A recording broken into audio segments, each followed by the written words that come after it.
차이점이 약간은 있습니다. LC 매스법은 정확도는 가장 높은 정확도를 보이고 있지만 이제 마이크로 CCT의 특성을 조금 이해할 필요가 있는데요. 마이크로 CCT는 종류도 200가지가 현재 넘고요. 또 굉장히 변화가 쉽습니다. 화학 물질의 변화가 쉽다 보니까 LC 매스법으로는 이제 검사의 한계가 조금 있습니다. 예를 들어 구조적인 변화가 조금 생긴다든지 독성은 전혀 감소하지 않는데 구조적인 변화도 있을 수 있고요. 또 200종이 넘다 보니까 현재 지금 우리나라에서는 많으면 4종, 뭐 조금 더 하면 6종의 마이크로 CCT만 검출을 하고 있는데 200종이 넘다 보니까 그 부분에서는 좀 LC 매스법을 많이 놓치고 있고요. 이번에 저희가 검사한 방법은 총 마이크로 시스틴, 미국에서 기준을 삼고 있는 건 전체 마이크로 시스틴입니다. 일라이자법은 이제 지금 현재 마이크로 시스틴의 한 전체 마이크로 시스틴을 측정하는 방법이고요. 이로 인해서 현재 미국은 가이드라인이 다 마련되어 있습니다. 현재 미국의 가이드라인은 각 주별로 조금씩은 차이가 있고요. 미국 EPA에서는 오하이오 EPA가 가장 이제 정확하게 기준을 마련하고 있는데요. 성인 같은 경우에는 1.6 그리고 어린아이는 0.3 ppb로 현재 가이드라인을 삼고 있고요. 또 레저 활동은 8 ppb로 현재 가이드라인을 지금 마련해 있습니다.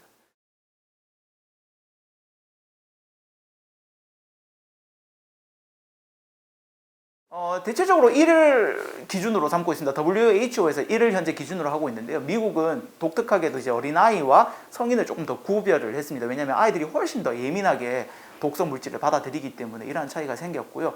해외에서는 1 근처대로 현재 가이드라인이 좀 잡혀 있고요. 조금 더 엄격한 나라는 1보다 낮은 나라도 있습니다.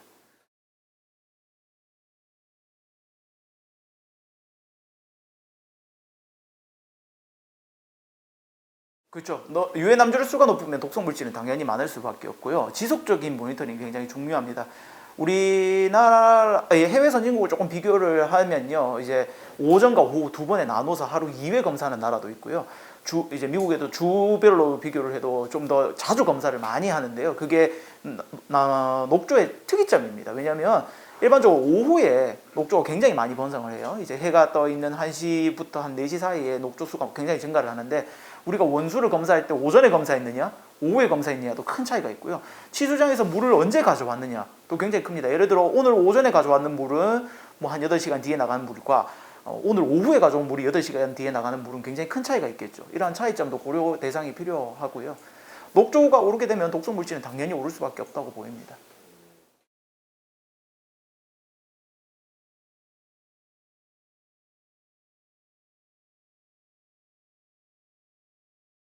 아무래도 이제 전 연구적인 측면이나 아니면 행정적인 측면에서도 총 마이크로 시스템으로 가는 경향이 굉장히 지금 기준 설립에 있어서 이제 대체적으로 많은 나라들이 그렇게 움직이고 있는데요.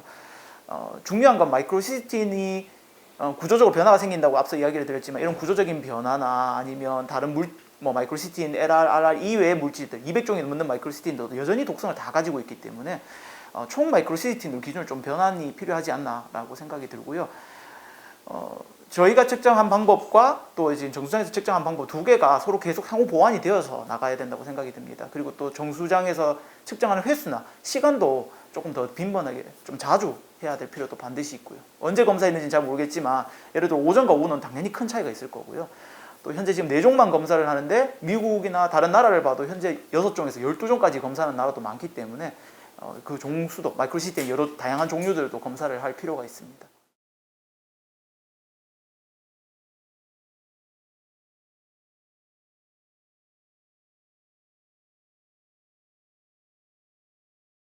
제가 이제 정수장 방법은 제가 정확하게 잘 모르겠지만 이제 샘플의 준비 방법이 있습니다. 일반적으로 저희 같은 경우에 원수 같은 경우에는 얼렸다 녹였다를 해서 모두 터트려서 이제 셀 안에 가지고 있는 독성까지도 다 터트려서 계산을 하고요.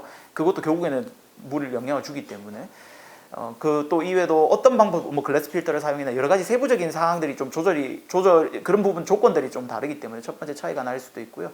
두 번째는 아무래도 정수자 과정을 거치게 되면 마이크로시스템의 구조적인 변화라든지 아니면 좀 메틸레이션, 디메틸레이션 이런 부분들이 있는데 화학적 변화가 일어나면서 아무래도 LC메스법은 정확하게 그 물질만 타겟을 하는 반면에 마이크로시스템은 남아있는 독성 수치까지도 같이 측정을 하기 때문에 이런 차이가 나타나지 않았나라고 봅니다.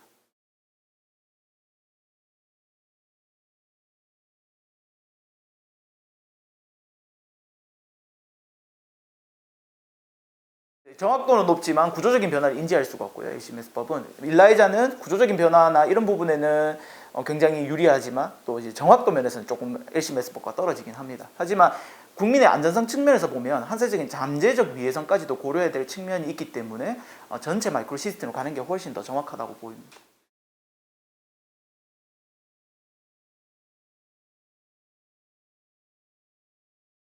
지금부터 시작이라고 저는 보이고요. 녹조가 계속 점점점 심해질 텐데요. 그러면 독성 물질도 같이 많아지는 건 틀림없는 사실입니다.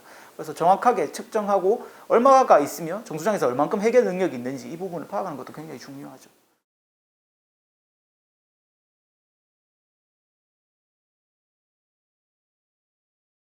우선 마이크로시스틴이라는 물질은요, 사이노톡신, 즉 녹조가 만들어내는 독성 물질 여러 종류 중에 가장 대표적으로 많이 검출되는 물질입니다. 그 밖에도 sak스톡신, 아나톡신, 실란드로포몹신, 그다음에 BMAMA 등 여러 가지가 있는데요. 그 중에서도 마이크로시스틴은 간 독성 물질입니다. 만성 독성 물질이다 보니까 장기간 노출되었을 때 일반적으로 병을 많이 발생을 시키게 되는데요. 하지만 유의해야 될 계층들이 있습니다. 면역력이 약한 어린아이들, 또 이미 간 질환을 가지고 계신 분들은요, 간 질환을 더 악화시킬 수 있기 때문에 이런 부분에서 독성 물질이 사람마다 좀 다르게 받아들일 수 있다는 것이 있고요. 두 번째로는 마이크로시스틴이라는 간 독성 물질이지만 또 신장으로도 생식기 독성으로도 이렇게 영향을 현재 주고 있다고 사실이 밝혀졌기 때문에 이 부분에 대해서도 저희가 또 유념해야 될 부분입니다. 마지막으로 이제 이제 암을 유발할 수 있는 유해 물질로 분류가 되어 있어서 이제 여러 가지 다른 요인들과 함께 이제 암을 발생시킬 수도 있겠죠.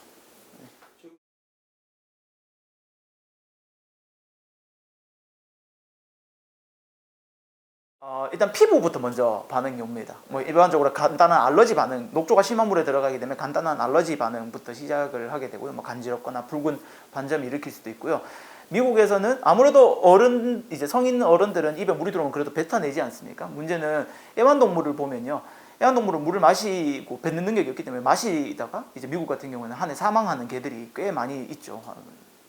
올해도 지금 꽤 많은 동물들이 이렇게 죽어나갔는데요. 그러다 보니까 미국에서는 애완동물을 위한 가이드라인, 그러니까 개에 대한 가이드라인도 마련이 되어 있습니다. 텍사스주나 오레곤주에서는 여름철에 이제 가족들과 같이 애완견과 물놀이를 하다가 이제 개들이 구토하고 어지럼증, 그 다음에 이제 사망하는 사례까지 발생하다 보니까 여기에 대한 가이드라인이 마련되어 있고요. 레저 활동이 확실히 제일 약합니다. 아무래도 기준이 아직 우리나라는 마련되어 있지도 않고요. 물을 직접적으로 가장 많이 먹을 수 있기 때문에 가장 유념해야 될 부분이라고 보입니다. 미국 CDC가 현재 마이크로시스틴 유입 경로를 총 3가지를 밝혔는데요. 첫 번째가 우리가 마시는 물이고요. 두 번째가 레저 활동, 세 번째가 농작물이나 어패류입니다. 그 중에서도 레저 활동을 가장 이제 주의 깊게 보는 건 아무래도 직접적인 노출이 너무나도 많기 때문이죠.